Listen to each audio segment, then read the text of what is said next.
Hello everyone, स्वागत है आपका अपने यूट्यूब चैनल आरजे क्लासेस के अंदर।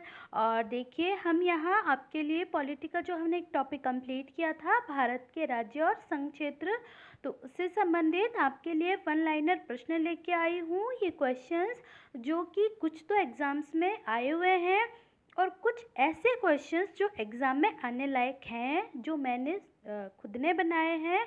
और ऐसा पैटर्न है जो अभी आ रखे हैं या आने वाले हैं ऐसे क्वेश्चंस, तो आप उनके लिए तैयार रहिए। तो चलिए हम स्टार्ट करते हैं इसको। देखिए, इससे पहले हमने इस टॉपिक को कंप्लीट किया था, तो अगर आपने वो वीडियो नहीं देखा है तो ऊपर आई बटन में वो आपको वीडियो मिल जाएगा। तो चलिए स्टार्ट करते हैं। हमारा क्वेश्चन फर्स्ट है, भारतीय संविधान में भारत को किसे वर्णित किया गया है, यानी भारत को कैसे मेंशन किया गया है। तो देखिए, भारत को मेंशन किया गया है राज्यों का संघ। नेक्स्ट क्वेश्चन है, किसी राज्य की सीमा में परिवर्तन अथवा नया राज्य बनाने के लिए राष्ट्रपति को किसकी सलाह अनिवार्य है।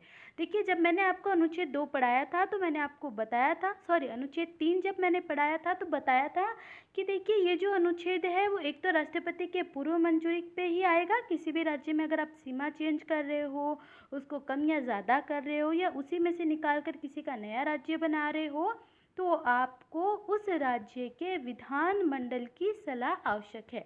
अब देखिए, वो मान लीजिए उस विधानमंडल ये कह दे राष्ट्रपति को कि नहीं, मुझे चेंज नहीं करना है, या मान लीजिए मुझे नाम परिवर्तन नहीं करना है, तो देखिए उनकी सलाह राष्ट्रपति माने या ना माने वो राष्ट्रपति पे होता है।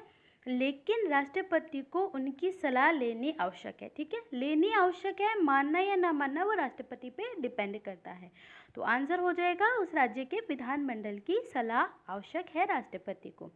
नेक्स्ट क्वेश्चन है, नए राज्य का गठन अथवा उसकी सीमा में परिवर्तन करने का अधिकार किसको है। तो मैंने आपको बताया था, कोई भी नया राष्ट्र बने, कोई नया राज्य बने, उसका गठन हो, उसकी सीमा में परिवर्तन हो, तो ये सारा काम कौन करती है, ये संसद करती है। हमारा नेक्स्ट क्वेश्चन है, अनुच्छेद 2(3) में होने वाले परिवर्तन अनुच्छेद 368 के अंतर्गत नहीं आएंगे या तहत नहीं माने जाएंगे।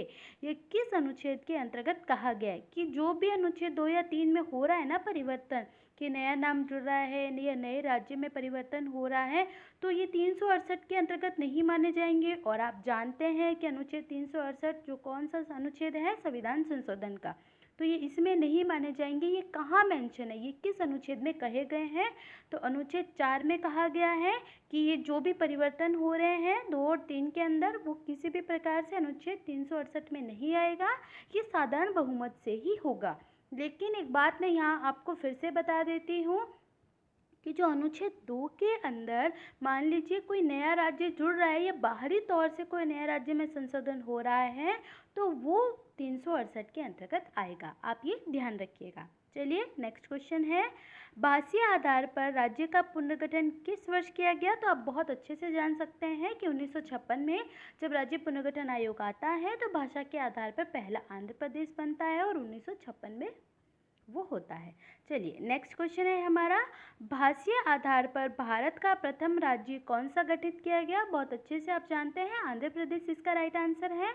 नेक्स्ट क्वेश्चन है हमारा, भारत में संघ के लिए किस शब्द का प्रयोग किया गया है। देखिए, मैंने ये आपको बहुत अच्छे से क्लियर किया था कि भारत और अमेरिका दोनों ने संघ शब्द का प्रयोग किया है, लेकिन भारत ने संघ को यूनियन शब्द से लिया है। तो ये आप ध्यान रखिएगा कि कभी कभी कथन में ये क्वेश्चंस दे दिए जाते हैं, वन लाइनर इसीलिए लिए जाते हैं कि कथन में भी आपको ये दे दिया जाता है तो हम उसमें डिफरेंसेस निकाल सकें। तो आप याद रखिएगा कि संघ का मतलब यूनियन से उसने लिया है। नेक्स्ट क्वेश्चन है, भारत में इस समय कितने राज्य और केंद्र शासित प्रदेश हैं।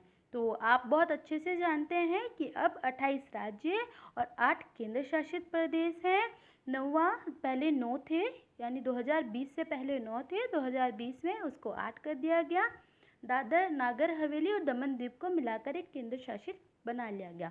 और जो 29 राज्य थे उसमें से जम्मू कश्मीर जो 370 अनुच्छेद की धारा उसमें से हटाकर उसे अब केंद्र शासित प्रदेशों में बांट दिया गया। तो अब 28 राज्य और 8 केंद्र शासित प्रदेश हैं। याद रखिएगा, क्वेश्चन बहुत बेसिक सा है, लेकिन हम कंफ्यूज हो जाते हैं और आंसर गलत दे आते हैं। नेक्स्ट क्वेश्चन है, पुद्दुचेरी वर्तमान में, जो कि पुद्दुचेरी है या पांडिचेरी जिसको हम कहते हैं, वो किस वर्ष भारत के संघ में मिलाया गया? तो मैंने आपको बहुत अच्छे से क्लियर आउट किया था कि 1962 में इसको भारत में मिलाया गया। नेक्स्ट क्वेश्चन है हमारा, संविधान लागू होने के पश्चात कौन सा भारतीय संघ का एक आरक्षित राज्य था? तो देखिए, मैंने आपको बताया था जब हमारा संविधान लग गया था, सिक्किम जो था वो पहले संघ से मतलब सहत राज्य था और उसके बाद हमने उसको पूर्ण राज्य की संज्ञा दी। तो राइट आंसर होगा हमारा सिक्किम। नेक्स्ट क्वेश्चन है, किस संवैधानिक संशोधन के अंतर्गत सिक्किम को भारत का सह राज्य बनाया गया? तो देखिए, 35वें संविधान संशोधन 1976 के द्वारा इसे सह राज्य बनाया गया। नेक्स्ट क्वेश्चन है, हिमाचल प्रदेश को राज्य का दर्जा कब मिला? तो मैंने आपको एक ट्रिक बताई थी, हिमाचल यानी हरी, और हरी कब हुए थे? 71 में या 1971 के अंदर।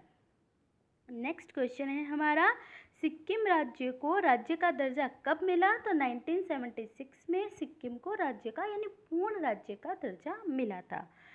नेक्स्ट क्वेश्चन है हमारा, राज्य पुनर्गठन आयोग की सिफारिश के अनुसार भारतीय राज्य का व्यापक पुनर्गठन कब हुआ?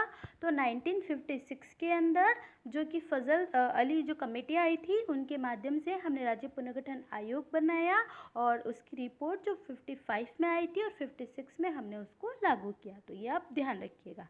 नेक्स्ट क्वेश्चन है, रियासतों को भारत में विलय करने के लिए किसके नेतृत्व में मंत्रालय का गठन किया गया? तो हमारे लौह पुरुष जो कि रियासतों को भारत में विलय करने के नाम से विख्यात हैं, सरदार वल्लभ भाई पटेल के नेतृत्व के अंदर। नेक्स्ट क्वेश्चन है, राज्य पुनर्गठन आयोग के अध्यक्ष कौन थे? तो फजल अली थे, और मैंने आपको 3 भी बताए थे कि ये 3 व्यक्ति भी राज्य पुनर्गठन आयोग में बने हुए थे, लेकिन उसके हेड जो थे फजल अली थे। नेक्स्ट क्वेश्चन है, नागालैंड को अलग राज्य का दर्जा कब प्राप्त हुआ? तो ये आप याद रखते हैं, नागालैंड 1 दिसंबर 1963 में नागालैंड को अलग से राज्य का दर्जा प्राप्त हुआ था। नेक्स्ट क्वेश्चन है, राज्यों का निर्माण किस अनुच्छेद के अंतर्गत होता है? तो नए राज्यों का निर्माण हो, चाहे सीमा बढ़ाना हो, कम करना हो, तो ये अनुच्छेद 3 के अंतर्गत आएगा। नेक्स्ट है, भारतीय संघ में 28वां राज्य कौन सा बना? तो आप ध्यान रखिएगा, झारखंड है जो हमारा 28वां राज्य बना था। नेक्स्ट है हमारा, किसी राज्य के नाम क्षेत्रफल संबंधी विधेयक में किसकी पूर्व मंजूरी आवश्यक है?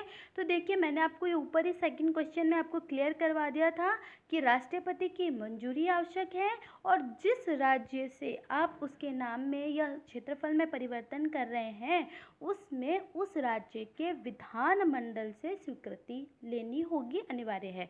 अब आप उसे पूछ सकते हैं विधानमंडल को, अब वो हाँ बोले ना बोले ये राष्ट्रपति के स्वविवेक पर आधारित होता है। मान लीजिए जैसे तेलंगाना का मैंने आपको उदाहरण दिया ही था कि तेलंगाना के जो विधानमंडल में पूछा गया था कि आंध्र प्रदेश से हम तेलंगाना को अलग कर रहे हैं, तो वहाँ के विधानमंडल ने मना कर दिया था, लेकिन फिर भी राष्ट्रपति ने उसको मंजूरी दे दी थी उस विधेयक को, और उसके बाद उसको अलग भी किया गया। तो याद रखिएगा, बस उससे पूछना आवश्यक है, वो हाँ कहे या ना, ये मेंशन या ये डिपेंडेंट नहीं करता, ये राष्ट्रपति पे ही डिपेंडेंट होता है।